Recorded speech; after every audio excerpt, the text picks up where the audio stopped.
Hello दोस्तों, आपका हार्दिक स्वागत है आपके अपने YouTube चैनल स्पिरिचुअल हब में। धनुष यज्ञ। मिथिला नरेश के वहां से विदा हो जाने पर ऋषि विश्वामित्र राम और लक्ष्मण को लेकर यज्ञ मंडप में गए। यज्ञ मंडप को अत्यंत सुरुचि के साथ सजाया गया था।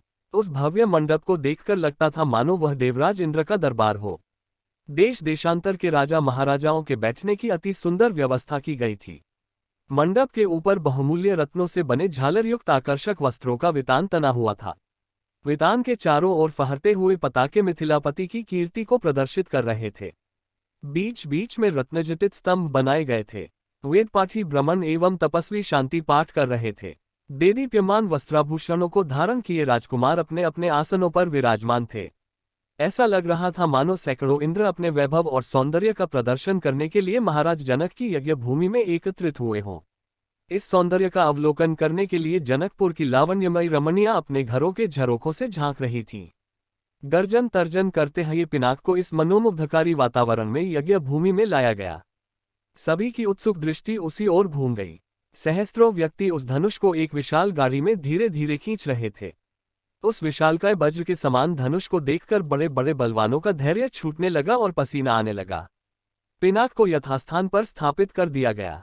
राजा जनक के ज्येष्ठ पुत्र सीता एवं उनकी सहेलियों को साथ लेकर धनुष के पास आए और बोले, हे संपूर्ण संसार के राजाओं और राजकुमारों, महाराज जनक ने प्रतिज्ञा की है कि जो कोई भी महादेव जी के इस पिनाक नामक धनुष की प्रत्यंचा को चढ़ाएगा, उसके साथ मिथिलापति महाराज जनक अपनी राजकुमारी सीता का विवाह कर देंगे। राजा जनक की इस प्रतिज्ञा को सुनकर राजा और राजकुमार बारी बारी से उस धनुष पर प्रत्यंचा चढ़ाने के लिए आए, किंतु भरपूर प्रयास करके भी उस पर प्रत्यंचा चढ़ाना तो दूर उसे हिला भी न सके।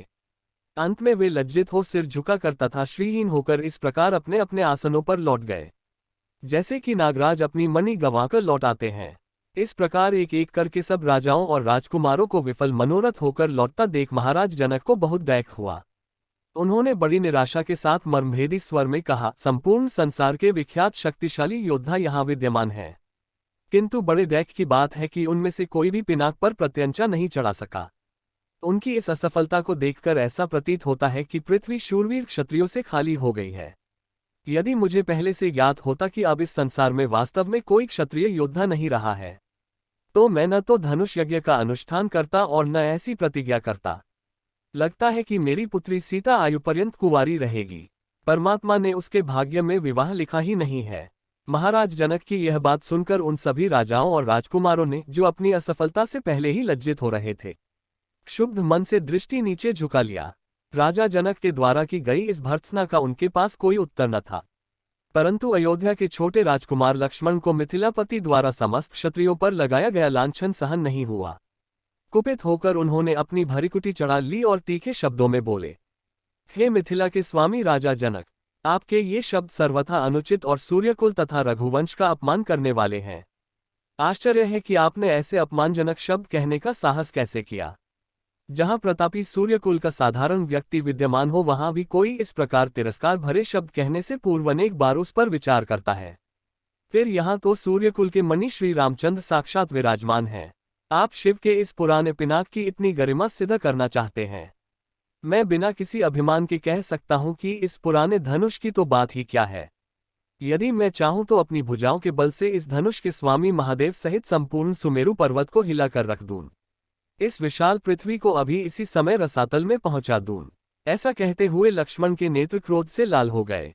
उनकी भुजाएं फड़कने लगीं और उनका संपूर्ण शरीर क्रोध की ज्वाला के कारण थर थर कांपने लगा।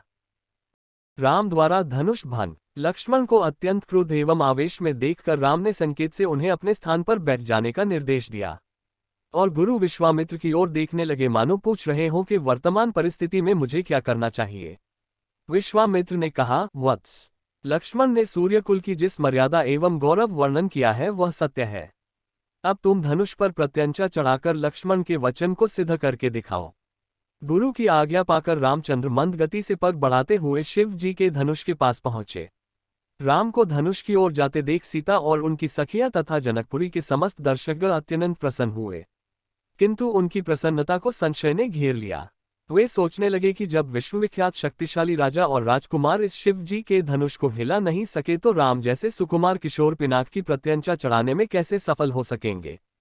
सीता भी मन ही मन परमात्मा से प्रार्थना करने लगी कि हे सर्वशक्तिमान, इन्हें इनके उद्देश्य में सफलता प्रदान करने की दया कीजिए।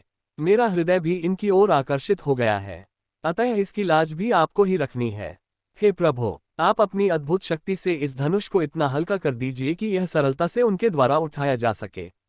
धनुष के पास पहुंचकर राम ने धनुष को बीच से पकड़कर सरलता के साथ उठा लिया और खेल ही खेल में उस पर प्रत्यंचा चढ़ा दी। प्रत्यंचा चढ़ाकर ज्यों ही उन्होंने धनुष की डोर पकड़कर कान तक खींची, त्यों ही वह धनुष भयंकर शोर मचाता हुआ तड़तड़ाकर टूट गया। उस नाद से अधिकांश दर्शक मूर्छित होकर भूमि पर गिर पड़े। सिर्फ विश्वामित्र, राजा जनक, राम, लक्ष्मण आदि कुछ ही ऐसे लोग थे जिन पर इस भयंकर स्थिति का कोई प्रभाव नहीं पड़ा। कुछ काल पश्चात जब सबकी मूर्छा दूर हुई तो वे राम की सराहना करने लगे। धनुष भंग हो जाने पर राजा जनक ने विश्वामित्र से कहा, मुनिवर, मेरी प्रतिज्ञा पूर्ण हुई, इसलिए अब मैं सीता का विवाह रामचंद्र के साथ करना चाहता हूँ। मुझे अपने मंत्रियों और पुरोहित को विवाह का संदेश लेकर महाराजा दशरथ के पास अयोध्या भेजने की आज्ञा दें। विश्वामित्र प्रसन्न होकर बोले, राजन, आपके ऐसा ही करना ही उचित है।